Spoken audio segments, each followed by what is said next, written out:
Welcome to Family Worship Center, where our mission is to make disciples and our passion is the presence of God. We all have something we desire, especially during this Christmas season, whether it's a particular gift, a relationship, or even a promotion. But in desiring these things, do we tend to take God's faithfulness for granted? In today's video, Pastor Shawn shares a personal story about how we can attain a healthy balance of desire and gratitude. But before we continue, make sure to like this video and subscribe to our channel for more uplifting content. And if you're in the Central Florida area, we'd love to see you right here on Sunday for our 9 or 11 a.m. services.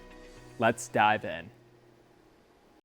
I don't know how you feel about Christmas, but have you ever been slightly disappointed by your gift that you opened? Ever? Anybody ever been disappointed by the lack of something? You wanted it. You gave hints. All right, all the kids in the room, your parents ever fuss at you about having too much cell phone time? Yes. Too much screen time. Okay, for you kids, I'm going to give you an olive branch here. When you go home and they complain about you and by the way, it's not your preacher telling you to disobey your parents. I'm just giving you some conversation points. When they say way too much screen time, you need to quit looking at all that junk. You don't need all that. I want you to just remind them of the Sears wish book. See, every one of your parents remembers when this thing the size of a phone book, which we don't even have anymore, used to show up in the mailbox. And every kid, you're like, yes! And you opened the box, and there it was, and you brought it in, and you went past the pots and the pans and the lawn furniture, and there was the toy section, and you just began dog-earing pages, and you put Post-it notes on stuff, and you made lists, and you said, I want this on page 241, and it's halfway down, and they couldn't miss it anyhow, because you've got it circled and posted, and it was like, there was the price, I want this, and this, and this, and this, and you just kept marking stuff. And then you gave the whole thing to them and said, there, this is what I want. And then you started opening on Christmas, and there was so much stuff that you received that was in that book that you wanted, but there was always something didn't manifest. And there was like a little bit of, like, why the expectation? Because you saw something in the book that you wanted, you circled it, demanded it, and then it didn't show up. Sometimes we treat God this way. Maybe we don't have a great relationship with him. We just open the word, we just start thumbing through the pages. There's a promise, circle, I'll take that one. 3 pages later, circle another promise, I'll take that one. I had this. When I was in the 5th grade, we went to a church in Tulsa, and they were really emphasizing this scripture, Mark 11:23, to the kids. And by the way, you have to be careful what you teach kids. Because what they were telling us was, like, you have whatever you say. So as long as you say it, God's going to do it for you.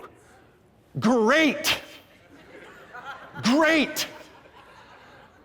Because I wanted a 50cc Yamaha 3-wheeler that was yellow with a red seat.